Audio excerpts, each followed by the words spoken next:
My heart belongs to another, the Duke told her after 11 years of arranged marriage. My heart belongs to another, Emmeline. The clock in the library had been ticking for 11 years. Emmeline had long since stopped hearing it. It was simply part of the house, part of the particular grammar of Alvingham Park, like the way the third stair creaked, or the smell of wood smoke and old paper that lived in the east corridor, or the sound of Gideon's pen scratching through the morning's correspondence while she read beside the window with her tea going cold in its cup. It was a Tuesday in October, and everything about it was ordinary, until it wasn't. She had known something was different the moment she came in. Gideon was standing rather than sitting, which was unusual. He was looking at the fire rather than his papers, which was more unusual still. And he had not reached for his tea, which had been sitting on the tray for 7 minutes. In 11 years of mornings, Emmeline had never known Gideon to ignore his tea. "Sit down," he said, when she entered. "I generally sit down in the library," Emmeline said. "It is where the chairs are." But she sat, and she looked at him, and she waited. Gideon turned from the fire. He was a handsome man. She had always known this the way one knows a fact that has no particular bearing on daily life, with the kind of fine-boned, serious face that looked better at 40 than it had at 29, when they had stood together in a church and agreed, with great formality and very little feeling, to share a name and an estate. He looked uncomfortable now, which was also unusual. Gideon was almost never uncomfortable. He was the most composed person she had ever met, comfortable in parliamentary chambers and royal drawing rooms with equal ease. He was not comfortable now. "Emmeline," he said, "I have to tell you something." She waited. "Lady Sarah Leland has returned to London." The name landed in the room like a stone dropped into still water. Emmeline watched the rings move outward from it. She knew the name. Every person in their circle knew the name, though it had not been spoken aloud in the 11 years of their marriage, at least not in her presence. Lady Sarah Leland, now Lady Sarah Holt, then newly widowed, had been the great romance of Gideon's youth, before the pragmatic arrangements of family and inheritance had intervened and deposited Emmeline in her place instead. "I see," Emmeline said. "She has been widowed," Gideon said. "For 14 months now." He looked at her steadily. "I feel it is only right to be honest with you.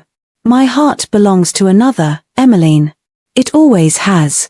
I thought you should hear that directly, from me, rather than through the season's gossip." The clock ticked. Emmeline looked at her husband, at the man she had shared breakfast with for 4,000 mornings, whose handwriting she could distinguish from across a room, whose dry laugh she could hear through 2 closed doors, whose habits and preferences and particular silences she knew as well as she knew her own, and waited to feel what she was supposed to feel. What she felt, in the first honest moment, was a small, sharp sting. Followed by something more complicated and less comfortable.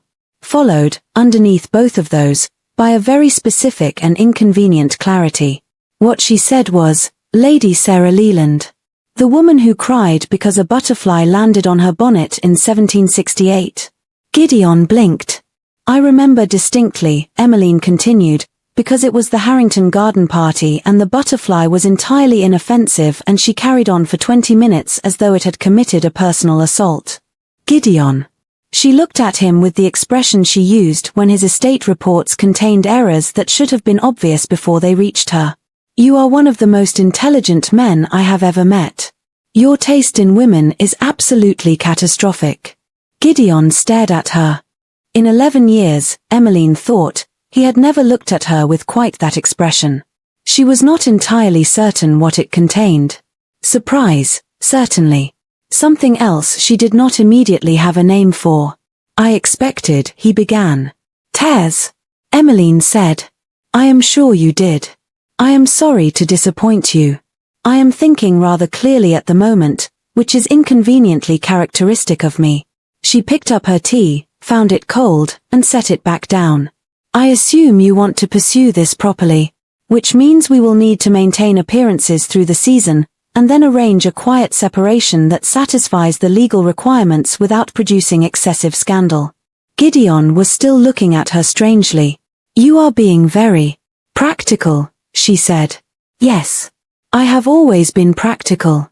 It is, I suspect, The quality that made me useful as a wife and unremarkable as a romantic prospect. The words came out more clearly than she had intended, with a small sharp edge she had not meant to expose. She smoothed her expression. We are in agreement, then. Through the season. Normal appearances.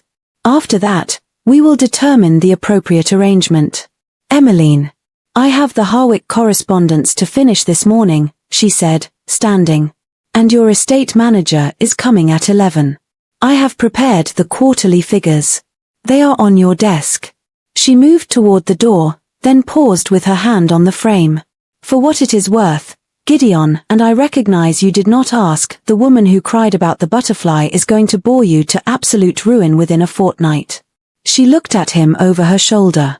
I say that not from jealousy, but from 11 years of watching you run out of patience with tedium. You will see it yourself. She went out. The door closed quietly behind her. Hello, lovely. If you're enjoying this tale of hidden beauty and unexpected love, I'd be so grateful for a like or subscribe. It helps me bring you more stories where pain shatters and true character shines through. And if you'd like, tell me in the comments where you're watching from. I read every note, and your presence makes these stories come alive. Emmeline stood in the east corridor for a moment, with the smell of wood smoke around her and the sound of the clock through the wall, and pressed her hand briefly to her sternum. There was the sting again. Sharper this time, without the necessity of performance to manage it. She acknowledged it with the same honest discipline she applied to everything, named it for what it was, and filed it in the category of facts that required no immediate action. Then she went to finish the Harwick correspondence, because the tenants needed their letters, and the estate did not pause for anyone's complications, and Emmeline had never in her life failed to do what needed to be done. Chapter 2. Lady Sarah Holt was everything Gideon had remembered, which was the problem. He had spent 11 years carrying a very specific image, Sarah at 22, golden and laughing, the girl he had been certain was the only woman he would ever love, taken away by his father's demands and the cold mathematics of inheritance. He had preserved her in amber, unchanged and perfect, as people preserve the things they cannot have. The reality, introduced at the Whitmore ball in the second week of November, was considerably more complicated. She was still beautiful. He could not honestly say otherwise. But beauty, he was discovering, occupied a room differently at 33 than it had at 22, particularly when it knew itself very well and expected considerable accommodation. She required her wrap fetched. She found the music too loud, then not loud enough. She made observations about the other women in the room with a sweet, precise cruelty that she seemed genuinely unaware of as cruelty. Gideon smiled and attended and felt, with growing unease, like a man performing a role he had rehearsed for a play that had been running much longer than he was comfortable with. He kept finding his eyes moving across the room. Emmeline was there, because the season required them both to be there, and she moved through the ballroom with the particular ease of a woman who had made her peace with large social occasions and no longer needed anything from them. She talked to people she genuinely liked. She laughed at things she actually found funny. She extracted herself from conversations that bored her with a gracious efficiency that Gideon had always privately admired. At one point she caught him looking, across the full width of the Whitmore ballroom, and raised one eyebrow a single, measured degree. It was the expression she used when something predictable had occurred. He looked away. He heard, distantly, the sound of Sarah explaining that the floral arrangements were not quite right.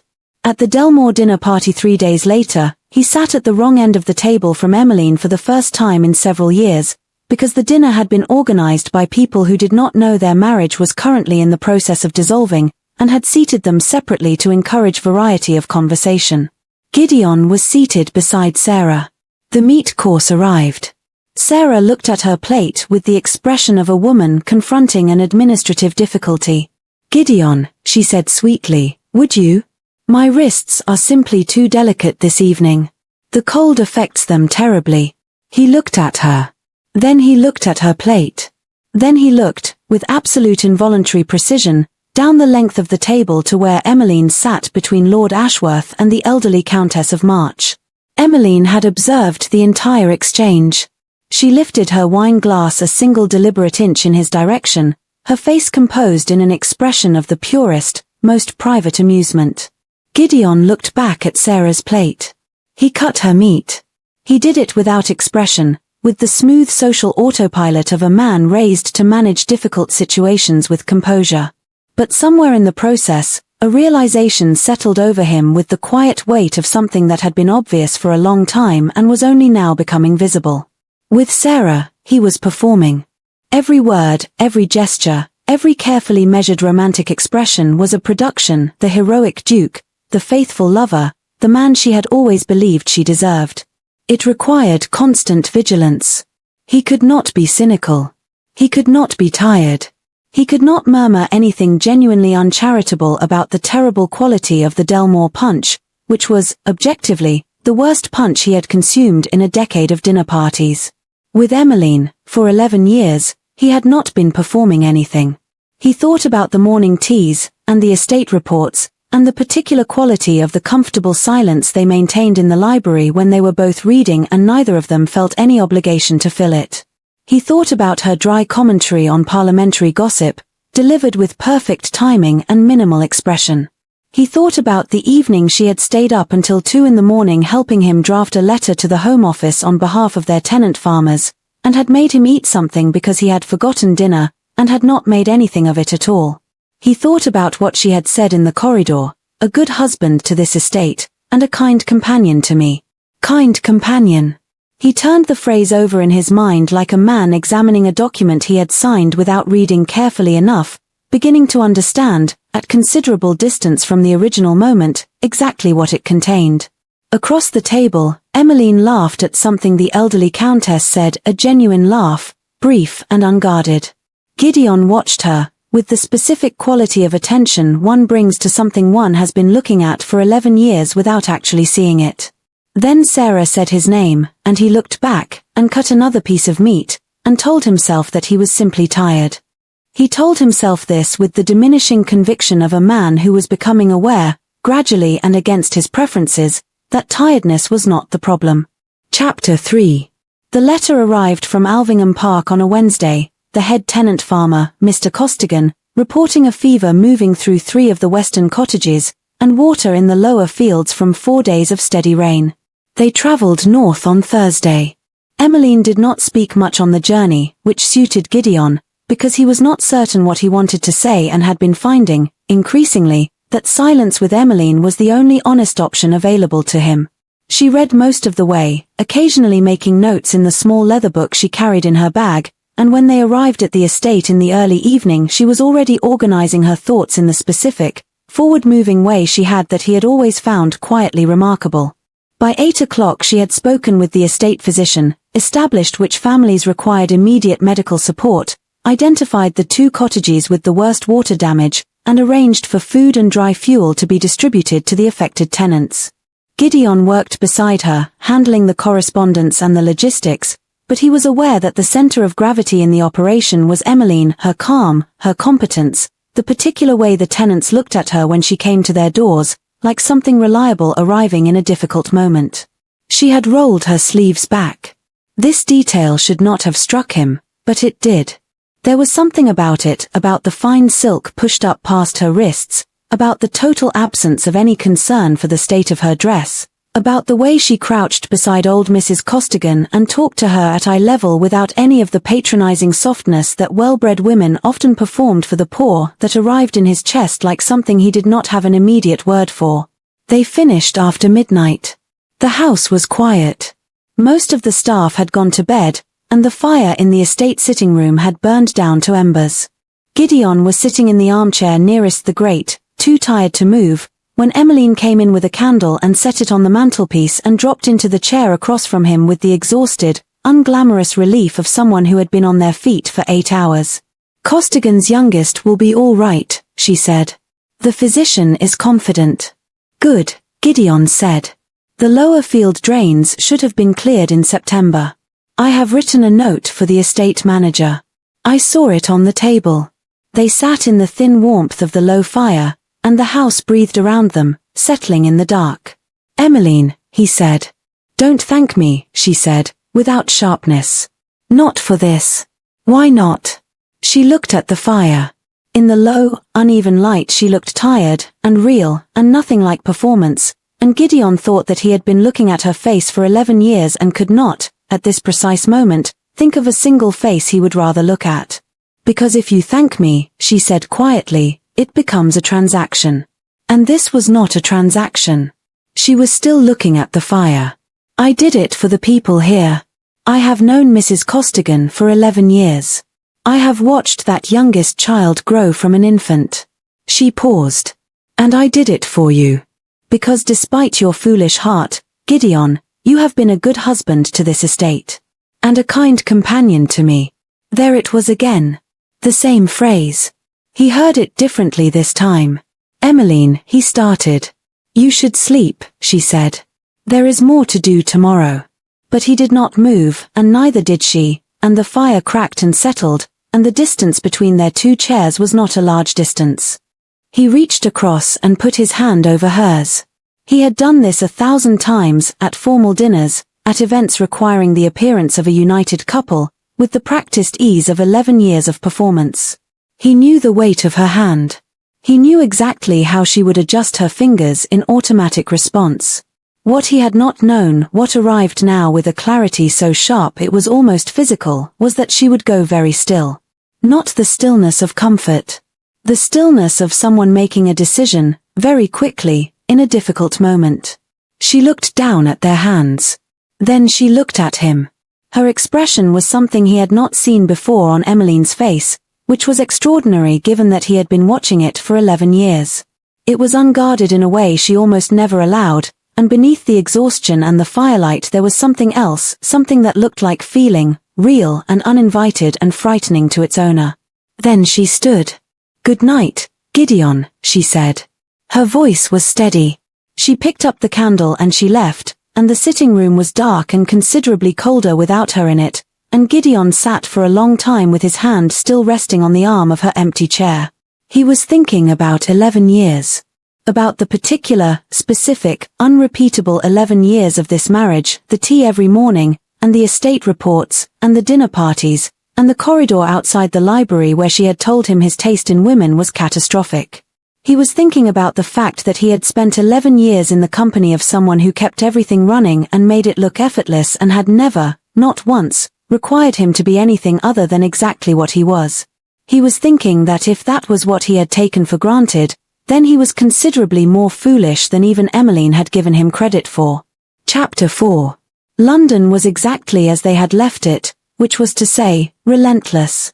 Emmeline attended the necessary events.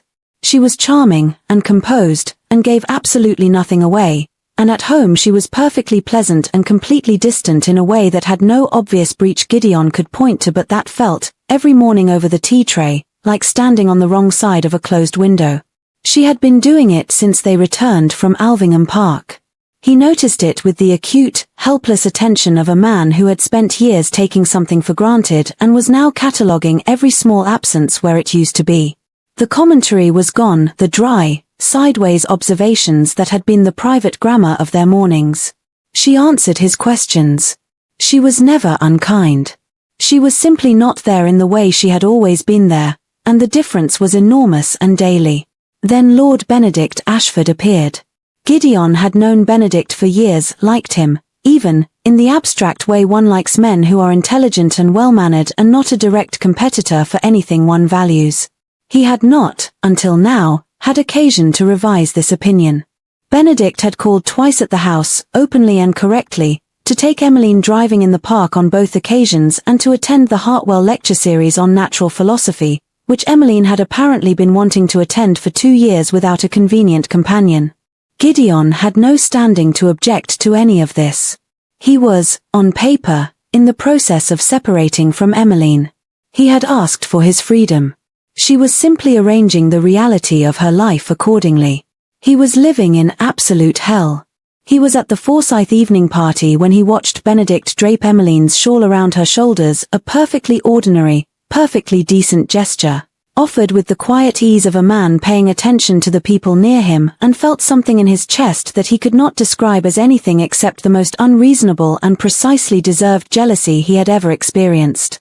Emmeline looked up at Benedict with an expression that was warm and real and genuine, and Gideon thought, she looked at me like that once. In the first years. Before I gave her 11 years of kind, considerate, absolutely oblivious companionship and managed somehow to never once understand what was in front of me. He spent the rest of the party on the edge of the room, talking to people he could not remember afterward, watching Emmeline from the specific distance of a man who had arranged this outcome himself and was finding the consequences educational.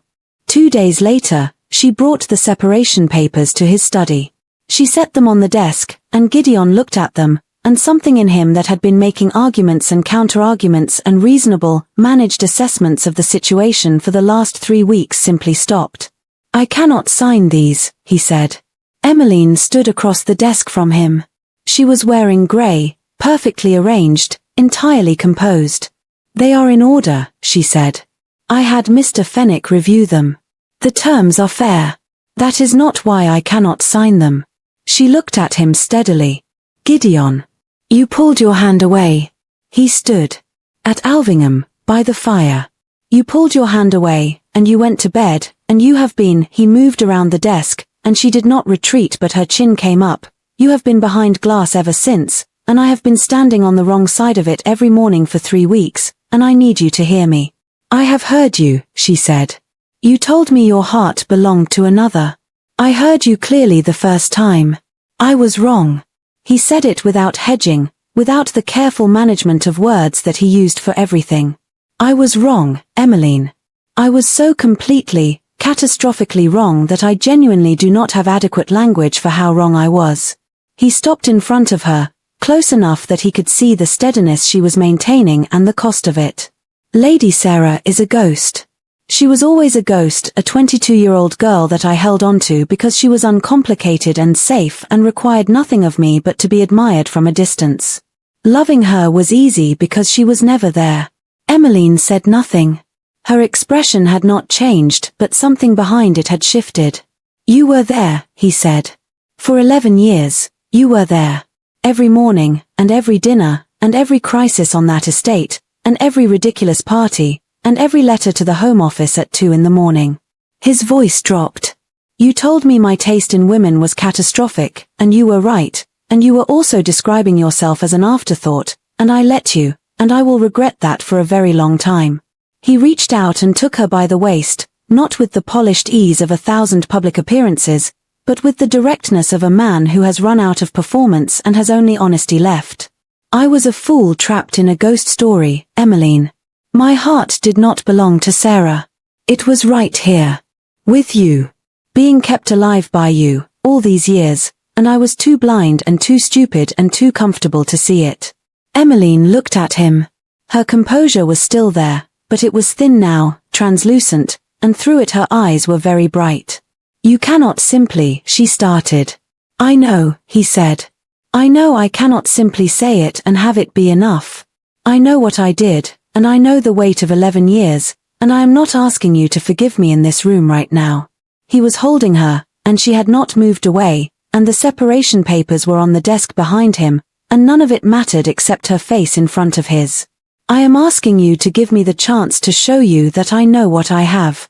Now that I finally know what I have. Her breath was unsteady. This was the most unsteady he had ever seen Emmeline, and it was the most honest she had ever looked, and he thought that he had been an absolute idiot for a very long time. She kissed him. Or he kissed her. Later, he was not entirely sure which of them had moved first, and it did not seem like a distinction that mattered.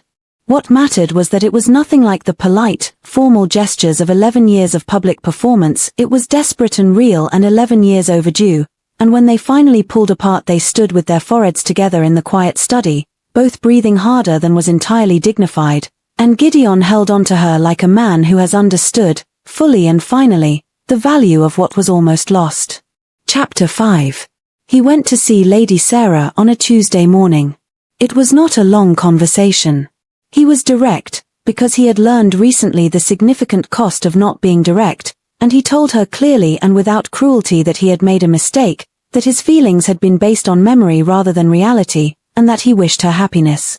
Lady Sarah's response was not quiet. She was magnificent in her fury. Gideon could acknowledge this objectively, and she made several very pointed observations about his character, his title, and what she had sacrificed by returning to London on the basis of his implied attentions. He listened to all of it. He accepted it.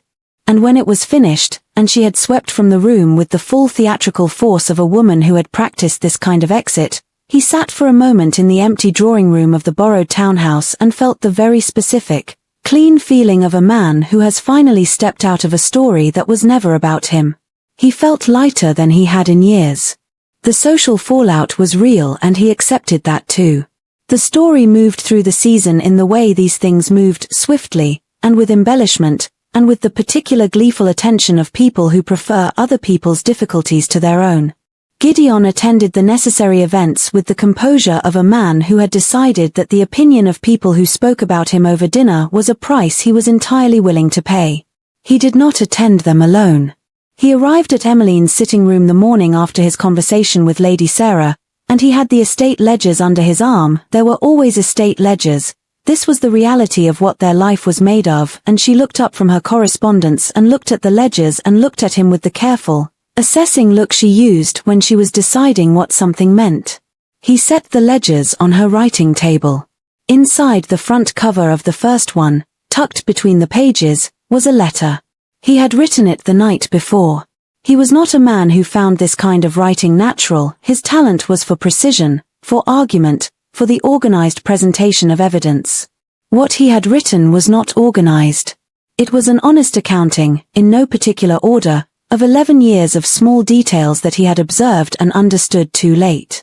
The way she remembered every tenant's name and the names of their children.